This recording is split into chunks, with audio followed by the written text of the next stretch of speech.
बिस्मिल्लाहिर्रहमानिर्रहीम, अस्सलामु अलैकुम। आप देख रहे हैं प्रोग्राम हर जाविये से और मैं हूं जवाद कमाल।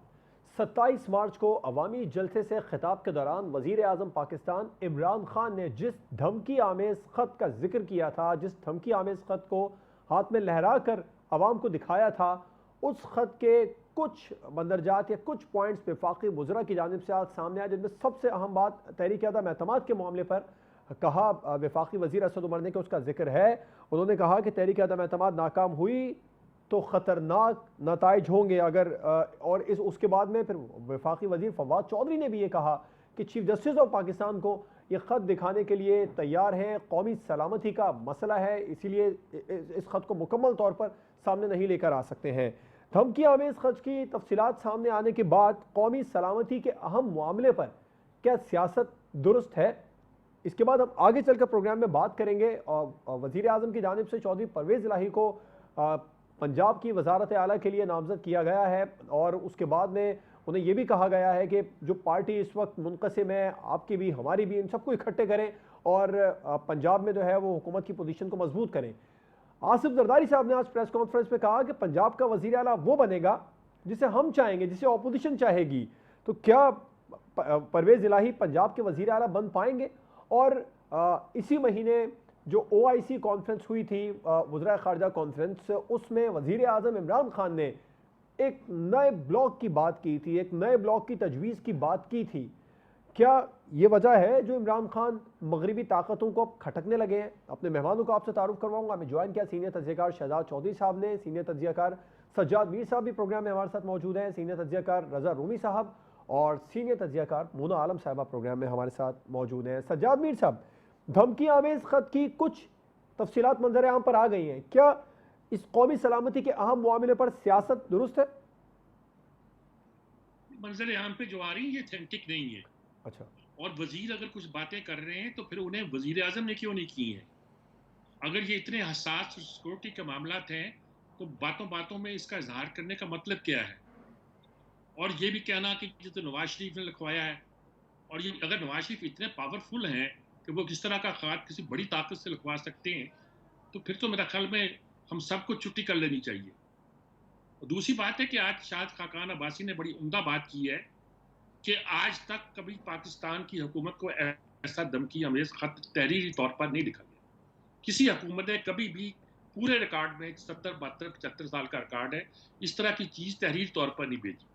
ज़बानी तौर पर होती होंगी, बातें करते होंगे, कहा जाता होगा, कहा था कि आपको इबरत का निशान बना देंगे, वो भी मुकर गए, कुछ मानते हैं कुछ नहीं मानते हैं। तहरीरी तौर पर ऐसी बात आती नहीं। ये चीज आ जाए, सामने आ जाए, वो कहते हैं हम चीफ जस्टिस को दिखाने को तैयार हैं, दिखाएं, कुछ करें, वो तो पार्लियामेंट में लाने को नहीं होगा। वो कहते हैं मैं तो सदर के कहेंगे हम कि इस खत को पार्लियामेंट में पेश किया जाए। यह एक लंबी बहस हो जाएगी। हसास मामले पर इस तरह गुफ्तगू करना, पता नहीं किसने लिखा है, क्या लिखा है, कैसे लिखा है, क्या किया है। मैं अभी इसको बाई करने को तैयार नहीं हूं कि ये कोई खत है ऐसा जिसके मंदरजात को इस तरह उछाला जा सकता है। उछाला भी जाएगा तो उसका कोई असर उस पर नहीं पड़ने वाला जो आने वाले दिनों में नो कॉन्फिडेंस मूवमेंट के मूव के सिलसिले में हमें दरपेश है सूरत हाल। उसका फैसला पार्लियामेंट में करना है, असेंबली ने करना है। पार्लियामेंट अगर इस बात को करती है कि हमें दबाव में डाला गया है, आएगी तो उसे बताया जाए, क्योंकि धमकी किसी एक शख्स को नहीं है, पाकिस्तान को है। अगर पाकिस्तान को धमकी दी गई है तो पाकिस्तान की पार्लियामेंट को मालूम होना चाहिए, क्योंकि वो नो कॉन्फिडेंस पे बैठे हुए हैं और नो कॉन्फिडेंस का फैसला करते हुए अगर उन्हें इस खत को जहन में रखना है तो फिर ये है कि उनके इल्म में आना चाहिए, सिक्योरिटी इदारों के इल्म में आना चाहिए, किसी ना किसी के इल्म में आना चाहिए। और अगर नो कॉन्फिडेंस के सिलसिले में है तो फिर पार्लियामेंट के इल्म में आना ही बहुत जरूरी है और ठीक। बहुत नेसेसरी हो जाता है। किसकी हिम्मत हुई किसी मुल्क की या किसी शख्स की कि वो हुकूमत पाकिस्तान को ब्लैकमेल करे और वो बातें करे जो बहुत हसास होती। ठीक। शहजाद चौधरी साहब, धमकी आमेज़ ख़त की कुछ तफसीलात मंजर आम पर आ गई हैं, कौमी सलामती के अहम मामले पर सियासत दुरुस्त है, आप समझते हैं? देखिए, पहली बात तो ये है कि हमें जो मिला है, जो समझ आई है, जो बताया गया है, वो शायद मुकम्मल नहीं है और या शायद जायद है। यानी ऐसी गुफ्तगू या इस किस्म की जो तहरीर हमारे सामने लाई गई है, इस किस्म की तहरीर कोई मुल्क तो कभी किसी और मुल्क को नहीं लिखता, और ख़ास तौर पर किसी एक सिटिंग गवर्नमेंट। अगर आप जितनी मर्जी उससे नफरत करते हो, जितना मर्जी उसको नापसंद करते हो, कभी कोई ये थोड़ी कहेगा CIA वाले कहेंगे कि हम आपको हटाना चाहते हैं अदम एतमाद के थ्रू, अमेरिका कहेगा अदम एतमाद के थ्रू हम हटाना चाहते हैं। अगर वो करना चाहेंगे तो उनके पास और बहुत से जरिए हैं, वो बहुत सारे मुल्कों में हुकूमतें तब्दील करते हैं, वो यहाँ पे भी कर देंगे, बगैर बताए हुए आपको पता भी नहीं चलेगा, आपकी हुकूमत तब्दील हो जाएगी। तो ये जो जो जो चीज़ें हमारे सामने आई हैं, मुझे यूँ लगता है कुछ जो भी उसका मतन है, उससे या तो ज़ायद हैं या फेक हैं या ऐसा हो ही नहीं सकता। अलबत्ता ये ज़रूर बात है कि इसमें कोई शक की बात नहीं है, और हमारे जब ये वज़ीर-ए-आज़म साहब चीन से वापस आए और उन्होंने इंदिया ज़ाहिर किया, बल्कि चीन में ज़ाहिर कर दिया था कि मैं बहुत जल्द रूस का दौरा करूँगा, उसमें कम से कम 2 से 3 हफ्ते का वक्त अभी था। तो 3 हफ्ते में बेशुमार राइटिंग्स हमारे ऑप-एड्स के अंदर, हमारी डिस्कशंस के अंदर ये आई कि क्या वज़ीर-ए-आज़म को रूस जाना चाहिए इन हालात में कि नहीं, क्योंकि यूक्रेन के साथ मामलात बहुत ही ख़राब होते जा रहे थे और गो के मौसम का ख़्याल ये था कि जंग नहीं होगी, लेकिन जंग हो गई और ऐसे वक्त में हुई जबकि वज़ीर-ए-आज़म वहाँ मौजूद थे। अब अगर नॉर्मल हालात में वज़ीर-ए-आज़म साहब जाते, इस टेंशन के बावजूद जाते और जंग ना होती, तो शायद किसी को भी इसका मसला ना होता। तो लेकिन इस दौरान में जब इस किस्म की गुफ्तगू हुई तो अमेरिका की तरफ से एक खत ज़रूर आया और ये कहा गया और ये पता चला और ओपन मीडिया में इसका जिक्र हुआ कि अमेरिका ने ये एडवाइस किया है कि पाकिस्तान को या पाकिस्तान के वज़ीर-ए-आज़म को इन हालात में रूस के साथ खड़े होते हुए नज़र नहीं आना चाहिए। लेकिन हमने अपना फैसला किया, बड़ी अच्छी बात है। मैंने ये उस वक्त भी ये कहा था कि जाने में हर्ज नहीं है, अगर जा रहे हैं पहली बात है नहीं जाना चाहिए, अगर आप जा रहे हैं इसको बाद में आप कैसे हैंडल करेंगे, बाद में कैसे मैनेज करेंगे, वो डिटरमिन करेगा कि आप ये फेलिंग कॉज है या यूजफुल कॉज है। तो फेलिंग कॉज तो अब जब आप बहुत उसका बढ़ावा देते हैं, आप कहते हैं हमने एक नया ब्लॉक बना लिया, हमने रूस और चीन के साथ मिलकर अमेरिका की ऐसी तैसी कर दी, तो ये ऐसी तैसी डोनाल्ड ट्रंप के ज़माने में तो नहीं की, ये जो बाइडेन के ज़माने में की। तो उसके अंदर कुछ ना कुछ ऐसे मामलात हैं जो सवालात उठाते हैं हुकूमत की सोच पे, हुकूमत के रवैये पे। दूसरी बात, एक चीज़ याद रखें कि ये कोई ऐसा ख़त नहीं है जो किसी को पता नहीं है जिसका। अगर हमें पता है बाहर बैठे हुए, तो ज़ाहिर है कि जो इंटेलिजेंस इदारे हैं, बाकी लोग हैं, हर एक को पता है कि ये ख़त इस किस्म का, और गुफ्तगू बेशुमार हुई। उनकी यहाँ पे एम्बेसडर हैं, उनके लोग हैं, उनके लोग ये विजिट तो करते वफाकी हैं, हर वज़ीर ने एक ने कहा ना यहाँ कि पे अस्करी क़यादत के इल्म में है, इसके अलावा चीफ जस्टिस को दिखाने के लिए भी तैयार है। तो उससे क्या फ़र्क पड़ेगा? उससे क्या फ़र्क पड़ेगा?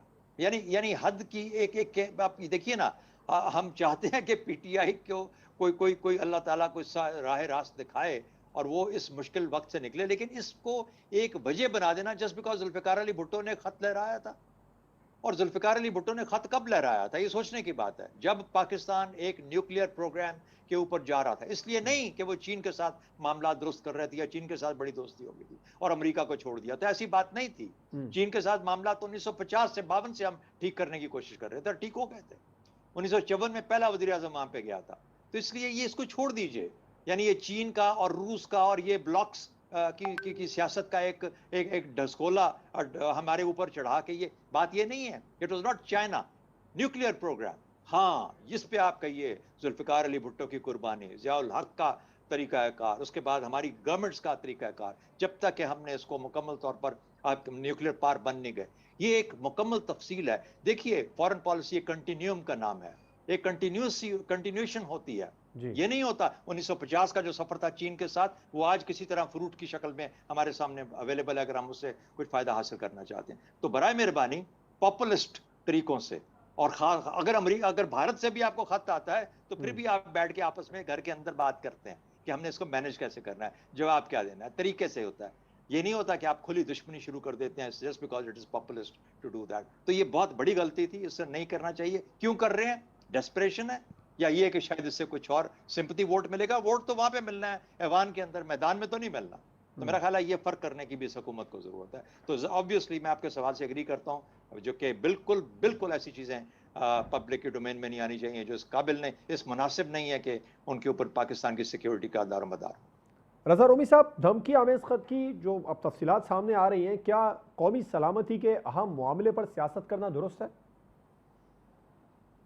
देखिए, पहली तो ये बात है कि मंजर आम पर क्या आया है वो तो वज़रा की ज़बानी आया है, और खान साहब ने जो जलसे में कागज़ को लहराया वही दिखाई दिया। उसके अलावा तो उसके मुदरजात तो पब्लिक हुए नहीं। बात है, दूसरी बात है कि कौमी सलामती का मामला जो है उसके ऊपर सियासत तो बिल्कुल भी नहीं होनी चाहिए। अगर वो एक कौमी सलामती का हसास मौजू है तो उसको तो डील करने के और तरीके हैं। पूरा पाकिस्तान एक और अगर कोई बैरूनी कुव्वत या ताकत या मुल्क एक हुकूमत को धमकी दे तो उसके लिए तो निपटने के बहुत तरीक़ेकार हैं पाकिस्तान में। और शहजाद चौधरी साहब मौजूद हैं यहाँ पे, खुद उन्होंने भी यही बात कही।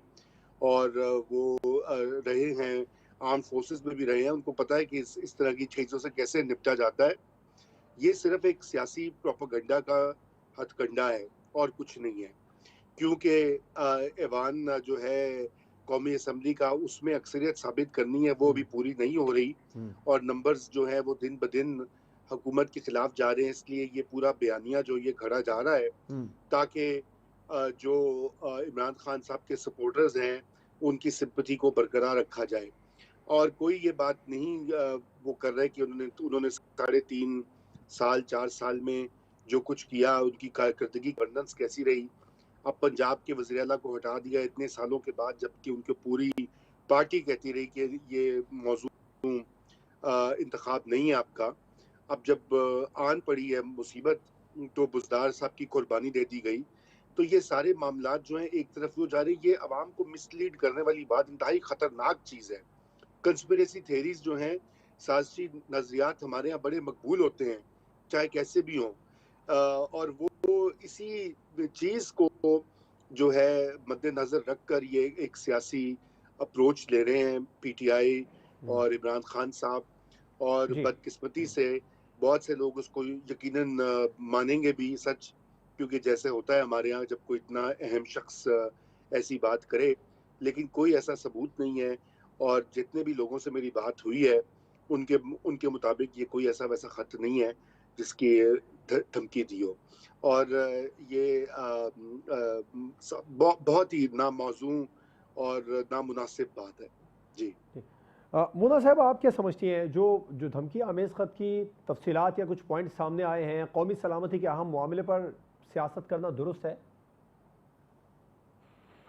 देखिए, मेरा ये ख्याल है कि हम लोग अक्सर इस मुल्क में डिबेट को बिल्कुल ख़त्म कर देते हैं ये कहकर कि ये कौमी सलामती का मामला है। मेरा हमेशा से यही ख्याल रहा है। एक हद तक तो सेंसिटिविटी आ जाती है, वो आप सही कहते हैं कि अगर बिल्कुल खुलेआम इस तरह के प्रचार होने लग जाए और नाम ले लेकर किसी मुल्क को बुरा कहने लग जाए और उनकी कंस्पिरेसी थ्योरीज उनके बारे में गढ़कने लग जाए, तो वो तो गलत बात है। लेकिन फिर भी अगर एक चीज़ डिबेट के लिए खोली जाए,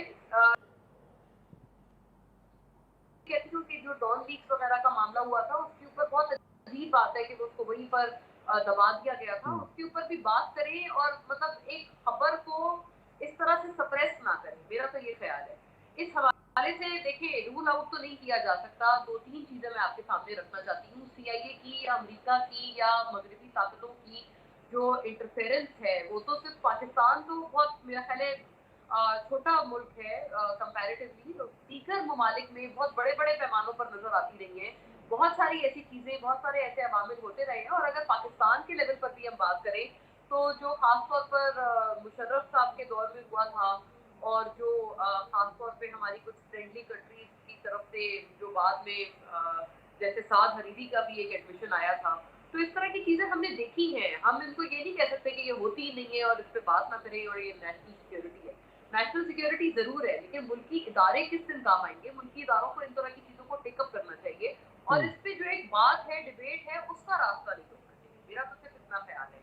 अगर कोई लेटर है, उसके मंदरजात हैं, ये जो अभी रज़ा रूबी साहब ने बात की, वो बिल्कुल ऐन मुमकिन है कि इस वक़्त नंबर गेम्स, तो इसमें कोई शुबा नहीं है कि रोज़-बरोज़ हुकूमत उसमें कमज़ोर होती जा रही है और रोज़-बरोज़ अपोज़िशन का पलड़ा, उनके नंबर्स बढ़ते जा रहे हैं।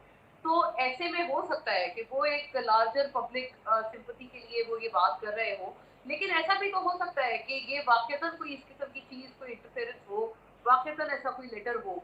मैं कोई भी टॉल क्लेम नहीं करती कि ऐसा लेटर है या ऐसा लेटर कतई नहीं है। मुझे लगता है किसी को भी टॉल क्लेम करने से गुरेज करना चाहिए, क्योंकि ऑनेस्टली स्पीकिंग हम में से किसी को कुछ भी नहीं पता। ये सिर्फ ख़याल सराइयाँ हैं। जो असल जिनका काम है वो इदारों का काम है कि इस तरह की चीज़ों को टेकअप करें, पता करें। और मुझे लगता है कि एहसन इकबाल साहब की पिछले रोज एक स्टेटमेंट थी, एक प्रोग्राम में उन्होंने कहा था, वो बहुत जिम्मेदार और अच्छी स्टेटमेंट थी। उन्होंने कहा था कि इमरान खान साहब अभी भी ये जो लेटर है वो शेयर करें, पार्लियामेंट वगैरह में लाएं, तो हम उसको अभी भी टेकअप करेंगे। ये अच्छी बात है। ये देखें, ये किसी एक हुकूमत या किसी एक पार्टी जमात फर्द का प्रॉब्लम नहीं है। ये तो बहुत बड़ा एक प्रॉब्लम है कि वो कल को किसी के ऊपर भी आ सकता है।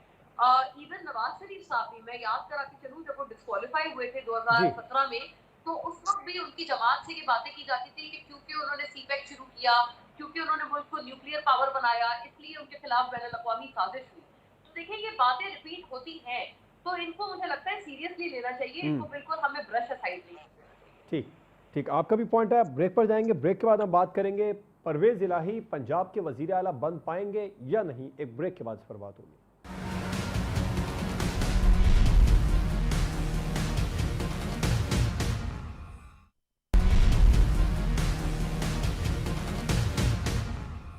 Welcome back. हुकूमत की जानिब से काफ लीग के रहनुमा चौधरी परवेज इलाही को वजीर आला पंजाब के लिए उम्मीदवार नामजद किया गया था। हम आज साबिक सदर पाकिस्तान पीपल्स पार्टी के शरीक चेयरमैन आसिफ जरदारी ने यह दावा कर दिया है कि वजीर आला पंजाब वो बनेगा जिसे वो चाहेंगे। शहजाद चौधरी साहब, क्या परवेज इलाही को वजीर आला पंजाब बनता देख रहे हैं? भाई देखिए, इस वक्त जो पोजीशन है, पार्टी पोजीशन पंजाब असेंबली में, उसके हिसाब से तो उनको बन जाना चाहिए, अनलेस उसके अंदर कोई बहुत बड़ी तब्दीली आती है। ऑपोजिशन जो कि पीपीपी और पीएमएलएन के ऊपर, पीएमएलएन मेनली और पीपीपी की चंद सीटें मिला के तो मेरे ख्याल में कम हैं बहुत इस वक्त जो गवर्नमेंट है उससे। तो अगर तो ये इस तरीके से मामला रहता है तो फिर तो चौधरी परवेज इलाही साहब को बनने में कोई मुश्किल नहीं आनी चाहिए। आसिफ जरदारी साहब का ये कहना कि वो अपनी मर्जी का वज़ीर आला लेके आएंगे, देखिए वो वाली बात है कि मेरी पहली चाहत तो कोई और था लेकिन उसको कोई और ले उड़ा, तो अब अगली जो स्टैंड बाय चाहत है उस पर जरदारी साहब जाना चाहेंगे। देखिए कल बड़ा इंटरेस्टिंग एक नुक्ता उठाया पीएमएलएन के एक मेंबर ने, जिसमें कहा गया कि हो सकता है कि अलीम खान को पीएमएलएन खड़ा कर दे। तो फिर तो ऐसा है कि पीटीआई के ही दो लोग या पीटीआई के इत्तेहादियों में से दो लोग एक दूसरे के मद्दे मुकाबले आ जाएंगे, अलीम खान पीटीआई और जहांगीर तरीन ग्रुप, और इधर से ये तो बड़ी स्मार्ट कोशिशें हो रही हैं सियासत की, पॉलिटिक्स में पंजाब असेंबली के अंदर। तो देखिए कि क्या आता है। लेकिन अगेन जैसा मैं पहले कहा करता हूँ कि चौधरी परवेज इलाही साहब का जो तजर्बा है, जो उनका सुरसूख है, वो ऐसा है कि वो क्रॉस पार्टी लाइन भी अपना असर रखते हैं। तो मेरी नज़र में उनको अपनी जगह संभालने में मुश्किल नहीं होनी चाहिए। एक और एलिमेंट है इसके अंदर जिसको हमें मद्देनजर रखना है, वो ये है कि अगर उससे पहले कि ये मुकम्मल तौर पर अपनी पोजीशन को मुस्तहकम कर पाएं पंजाब असेंबली के अंदर, क्या कि वफाक में तब्दीली आ जाए। अगर वफाक में तब्दीली आ जाती है और ऐसी तब्दीली आती है जो पीटीआई के हक में नहीं है, तो फिर पंजाब असेंबली में मामलात और उलझ सकते हैं। अब उसमें स्मार्टनेस आएगी इनकी अपनी चौधरी परवेज इलाही की, कि इसके बावजूद, क्योंकि देखिए ना सिंध असेंबली जाएगी ना खैबर पख्तूनख्वा जाएगी, इसलिए वो जगह अपनी जगह पे कायम रहेंगी। तो किस तरीके से ये उस असेंबली को रिटेन कर पाते हैं, उसकी कॉम्पोजिशन को रिटेन कर पाते हैं, ये इम्तिहान है पीटीआई का कि वो अपने मेंबरान को कैसे कन्विंस करती है, और चौधरी परवेज इलाही का कि वो क्रॉस पार्टी लाइंस में से किस तरीके से अपनी सपोर्ट। तो ये चीजें हैं भाई, इसको एक हतमी तौर पर फैसला ये दे देना कि कर पाएंगे या नहीं कर पाएंगे। लगता यूं है कि कर लेना चाहिए, लेकिन क्या कर पाते हैं या नहीं, इसका ताल्लुक बहुत सारी और चीजों के साथ भी जुड़ा हुआ। आपने जहांगीर खान तरीन ग्रुप की बात की कि अगर अलीम खान नून लीग की तरफ से उम्मीदवार होते हैं तो जेकेटी ग्रुप वहाँ चला जाएगा। खबरें ये हैं कि जहांगीर खान का जो ग्रुप है उसके तमाम लोगों ने परवेज इलाही पर एतमाद का इजहार कर दिया, हतमी जो फैसला है वो जहांगीर तरीन ने करना है। क्या ऐसा होगा? आपको लगता है कि अलीम खान अगर मुझे देखिए बात खाम में बढ़ जाएगी, लेकिन बात यूं है कि मुझे ये लगता है कि अगर साल सवा साल चौधरी परवेज इलाही को मिल गया तो जेकेटी ग्रुप भी पीएमएलक्यू का हिस्सा बन जाएगा। अच्छा। कुछ पीएमएलएन के लोग भी पीएमएलक्यू का हिस्सा बन जाएंगे और बहुत सारे पीटीआई के लोग भी पीएमएलक्यू का हिस्सा बन जाएंगे। हो सकता है कि 1.5 साल सवा साल की वजारत आला के बाद आपको पंजाब में कम से कम पीएमएलक्यू पीएमएलएन के बराबर मुकाबले में एक बराबर किस्म की पार्टी बनती नजर आ जाए। अगर बराबर नहीं तो तकरीबन एक सिग्निफिकेंट स्ट्रेंथ के साथ नजर आ जाए। मुझे तो यूं लगता है, इसलिए बहुत सारी चीजें हवा में है पंजाब में, ये कह देना कि क्या होगा बहुत मुश्किल है इस वक्त। सजाद मीर साहब, आसिफ जरदारी साहब कह रहे हैं कि वजीर आला पंजाब उनकी मर्जी से आएगा जिसको वो चाहेंगे, तो परवेज इलाही को आप इस सूरत हाल में बनता देख रहे हैं वजीर आला पंजाब? देखें जनाब, कल मैंने अर्ज किया था कि मैं चौधरियों को बहुत अच्छी तरह जानता हूँ। इस पर हमारे शहजाद चौधरी साहब बहुत नाराज भी हुए, और लाइटर वेन में कहता हूँ इतने नाराज हुए कि अपनी उम्र भी ज़ाहिर कर दी, और मुझे बड़ी परेशानी हुई क्योंकि मैंने देखा कि वो मुझसे भी छोटे हैं, यानी उम्र में, वैसे मकाम मरतबे में तो बहुत बड़े हैं। जो बात मैं अर्ज करना चाहता हूँ वो सिर्फ इतनी है कि मैंने चौधरियों की सियासत को बहुत करीब से देखा है, इन भाइयों की नहीं, ज़ोहरलाई की सियासत को। अच्छा, आज राना सनाउल्लाह ने जो बात कही है कि आज तक चौधरी फैमिली ने इस तरह की हरकत नहीं की जो अब उन्होंने की, मेरे लिए भी हैरान कुन थी, आज भी हैरान कुन है। मैं आज सारा दिन सफर में रहा, सरगोदा यूनिवर्सिटी में एक तकरीब में जाना पड़ा और वहां से अभी वापस आया हूँ। फोन पर ही राब्ते किए लोगों से। अब भी लोग बहुत इफ एंड बट्स कर रहे हैं, क्या होने वाला है, कैसे होने वाला है। ये एक फैक्ट है कि क्या अब इमरान खान चौधरी परवेज इलाही को वजीर आला बना सकता है। कुछ लोग तो ये कहते हैं कि ये जरा गौर कीजिएगा, जरदारी साहब का कोई बारीक ट्रिक तो नहीं है इस ख्याल से कि वो नून लीग का वजीर आला पंजाब में नहीं आने देना चाहते। कुछ लोगों का ख्याल है कि हो सकता है कि परवेज इलाही के साथ जाओ। कुछ लोगों का यह ख्याल है कि नहीं, ये नहीं हो सकता, एस्टैब्लिशमेंट चाहती है कि परवेज इलाही पंजाब के वजीर आला हो और उसमें जरदारी साहब ने अपना मदद का हाथ बढ़ाया हो। बहुत सी खेल पेश की जा रही है जो जरदारी साहब के हवाले से है, लेकिन जरदारी साहब ने कह दिया और वो बात कि वजीर आला होगा जिसको हम चाहेंगे। जी, आने वाले दिनों में क्या नक्शा बनता है, कैसे नक्शा बनता है, कम से कम चौधरी फैमिली का ये एटीट्यूड ही रहा। और कल इस किस्म की खबरें कल ही आ गई थी कि चौधरियों कल कलामी भी हुई। एक साहब ने जो वहां मौजूद थे और सारी आवाजें सुन रहे थे, उन्होंने इस इनको वाजे करके एक टीवी चैनल पर बयान भी कर दिया। तो मैं ये कहना चाहता हूं कि सबसे बड़ा क्राइसिस ये है कि चौधरी क्या करते हैं, तो की लेगेसी बाकी रह जाती है। तो आप मीर साहब ये कहना चाह रहे हैं कि चौधरी बरादरान में इख्तिलाफात हैं? नहीं, मैं नहीं ये कहना चाह रहा। मैं कहना चाहता हूँ क्या मुनस इलाही और परवेज इलाही कोई अब एक अलग एक लेगेसी कायम करना चाहते हैं और वो चाहते हैं कि मैं छोड़ दिया जाए ज़ोहर इलाही की लेगेसी को शुजात तक, और अब हम यानी कजन ही है, सके भाई तो है नहीं ये भी। हालांकि लोगों का ख्याल ये है कि वो सब एक इस तरह है जिस तरह शहबाज शरीफ और नवाज शरीफ एक है, जिस तरह उनमें दो राय नहीं हो सकती, फूट नहीं पड़ सकती, ऊपर से कुछ भी कहते रहे अंदर से एक है।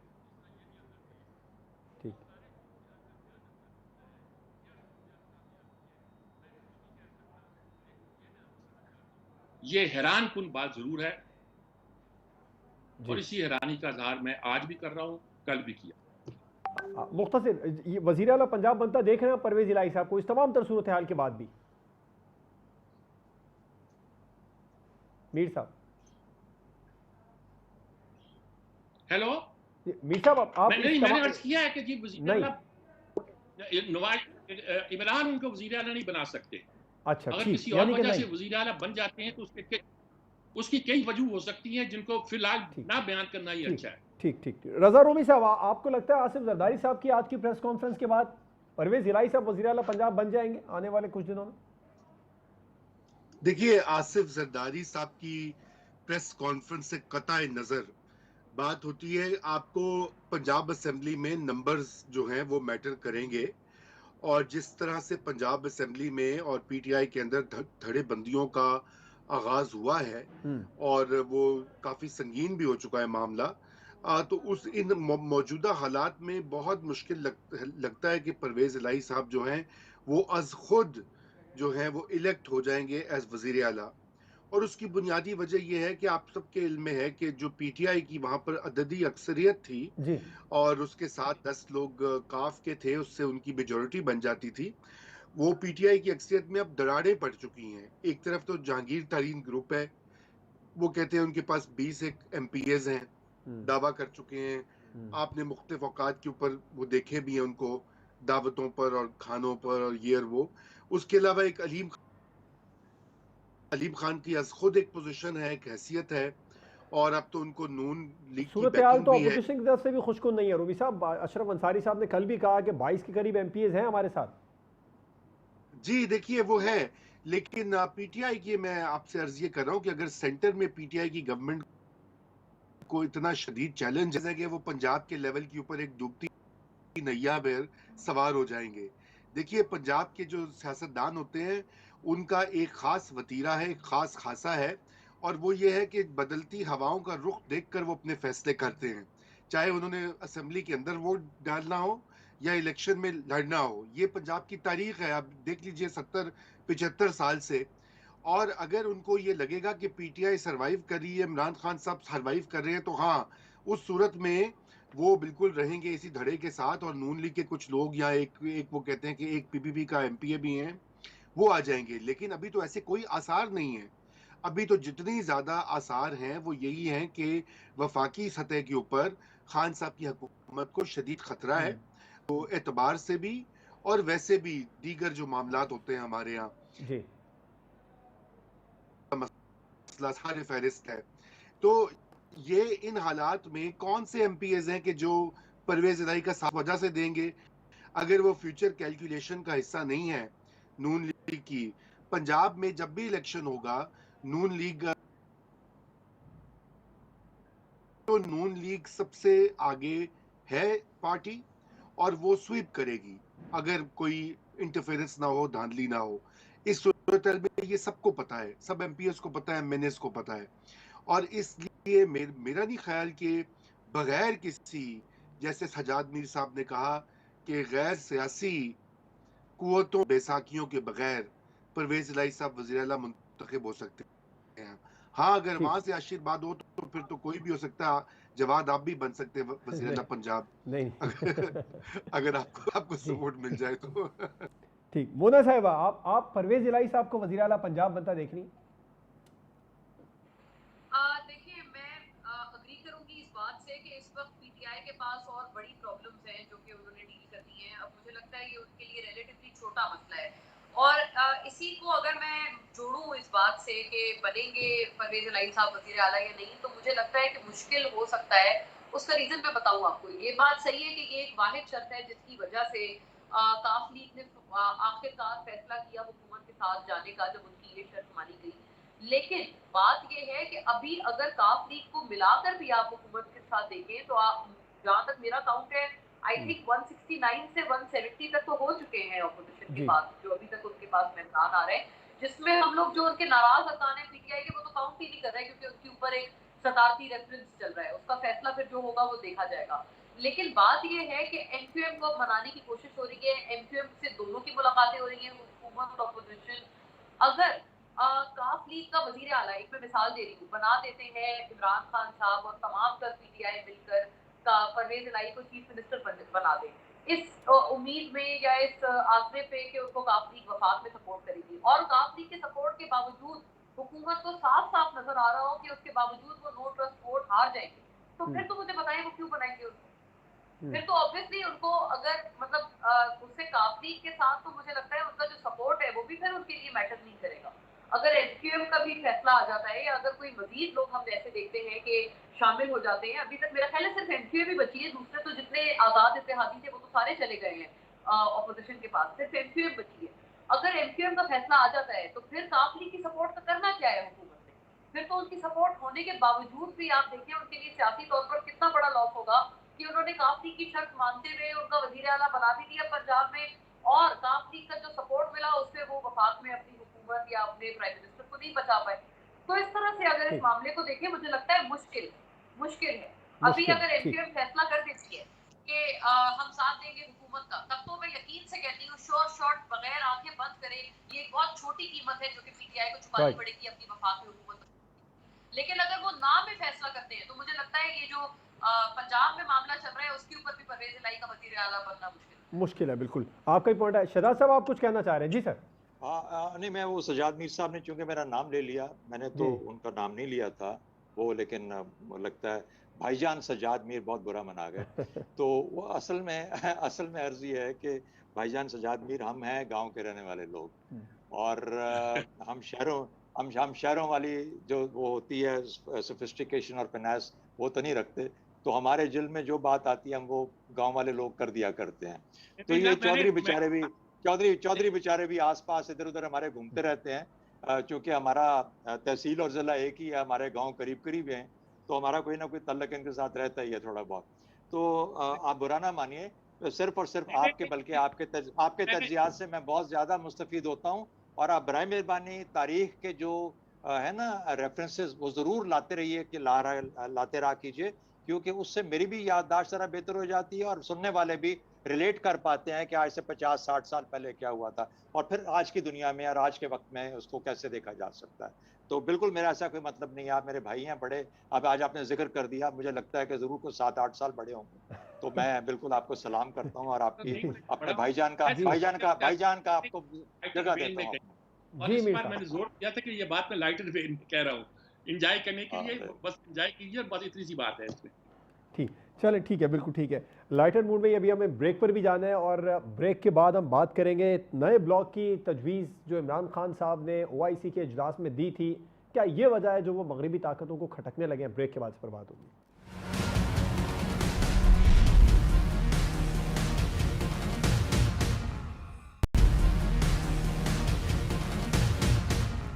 Welcome back. नए ब्लॉक की तजवीज़, मोना साहब आप क्या समझती हैं, ओआईसी इजलास में जो इमरान खान ने नए ब्लॉक की तजवीज़ दी थी, क्या इमरान खान मगरबी ताकतों को खटकने लगे? ठीक, मोना हमारे साथ नहीं है। रजा रूमी साहब आप क्या समझते हैं? रजा रूमी साहब से भी रब्ता करेंगे। शहजाद चौधरी साहब आप सुन सकते हैं?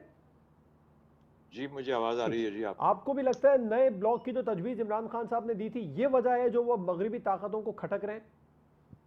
वो तो ये कह रहे हैं कि ये जो था अदम एतमाद का जो पूरा प्लान था, ये आज से 5-6 महीने पहले बना था। तो अगर 6 माह पहले बना था तो ओआईसी तो अभी किया है उन्होंने, तो उसके साथ तो इसका ताल्लुक नहीं हो सकता। फिर दूसरी बात यह है कि कौन सा दूसरा जो जिनका ब्लॉक बनाना चाह रहे हैं, और फिर मैं क्या कोई अपने मुल्क के बारे में ऐसी बात नहीं करना चाहता, लेकिन अपनी हैसियत देख के थोड़ी बात करनी चाहिए। और फिर ये है कि कौन सा ब्लॉक, किसका ब्लॉक, वो जिनको बनाना चाह रहे हैं वो खुद कोई ब्लॉक बनने के लिए तैयार नहीं। चीन अपने आप को इन चीजों से दूर रखता है, उसका ताल्लुक दुनिया भर से है, उसका कम से कम 700 अरब डॉलर की सालाना ट्रेड है अमेरिका के साथ, और उसके पास 3 खरब डॉलर के रिजर्व्स हैं अमेरिकी डॉलर की शक्ल में। अब वो पागल है कि वो अमेरिका के साथ एक जंग ले लेगा एक ब्लॉक बना के। तो कुछ थोड़ा सा सोच के समझ के बात करने की जरूरत होती है। अनफॉर्चुनेटली हम लोग बस उड़ा देते हैं जज्बातियत के अंदर, बगैर सोचे समझे, बगैर तफसील में जाए, बगैर देखे कि इसके असल में क्या मुहर्रिकात हो सकते हैं ऐसी सोच के। तो बस इसको इधर ही छोड़ दीजिए, इससे ज़्यादा क्या किया जा सकता। सजाद मीर साहब आप भी मुत्तफिक हैं शहजाद चौधरी साहब की बात से?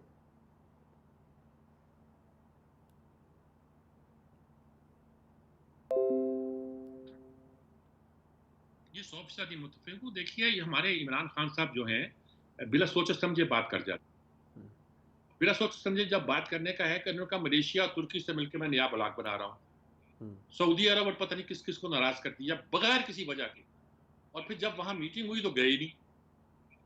तो इस तरह की जो बातें होती हैं कि ये रूस और चीन के दरमियान ब्लॉक बनना, ब्लॉक नहीं बन रहा अभी। हाँ ये हो रहा है कि यहाँ देखिए जब उन्होंने शंघाई तंजीम बनाई थी और रूस और चीन ने बनाई थी और इस खित्ते के लिए बनाई थी, सेंट्रल एशिया के लिए बनाई थी, और ये भी नेटो की फौजें जब पाकिस्तान में आ गई उस वक्त इसकी जरूरत महसूस हुई, लेकिन उन्होंने नेटो का नाम नहीं लिया था। उन्होंने ये नहीं कहा था कि नेटो के खिलाफ बना रहे हैं, उन्होंने कहा था हम दहशतगर्दी के खिलाफ बना रहे हैं। ये लोग बड़े सोच समझ के चलते हैं। खासतौर पर चीन जो है अपने आप को इन तमाम चीजों से अलूफ रखता है, उसकी तजारत है अमेरिका के साथ, बहुत कुछ है, इसमें कोई शक नहीं कि दुनिया में एक तरह की नई ब्लॉक तो नहीं मैं कह सकता, नई तरह की दर्जाबंदियां हो रही हैं। यूरोपीय यूनियन भी सोच रही है कि वो किस हद तक अमेरिका के साथ रह सकती है, क्योंकि देखिए यूरोपीय यूनियन में से अब जब से बरतानिया निकला है तो एंटी सेक्शन ब्लॉक अलग हो गया है, यानी अमेरिका बरतानिया ये अलग ब्लॉक बन गया है और यूरोप का एक मफादात अलग हो गए। ये दुनिया मुख्तलिफ मफादात की जंग आपस में लड़ती रहती है। हमें बोलने की क्या जरूरत थी कि हम देख नया ब्लॉक बन रहा है हम उसमें शामिल हो, कौन शामिल होगा? सऊदी अरब शामिल होगा, ठीक ठीक, यूएई शामिल होगा, उसमें कौन शामिल होगा? किसको दावत दे रहे हैं आप? क्यों कह रहे हैं आप ये बात? कहाँ का ब्लॉक, कैसा ब्लॉक? ठीक है, इस इलाके में, इस खित्ते में एक नई दर्जाबंदी हो रही है, हमें उस पर नजर रखनी है और उसके साथ कैसे चलना है। हम चीन के साथ चल रहे हैं दरअसल, और चीन अगर रूस के करीब चलता है, हम रूस की कुर्ब हासिल करने के लिए चीन की मदद मांगते हैं, बस वही, इससे ज्यादा कुछ नहीं। बिल्कुल ठीक। मोना साहबा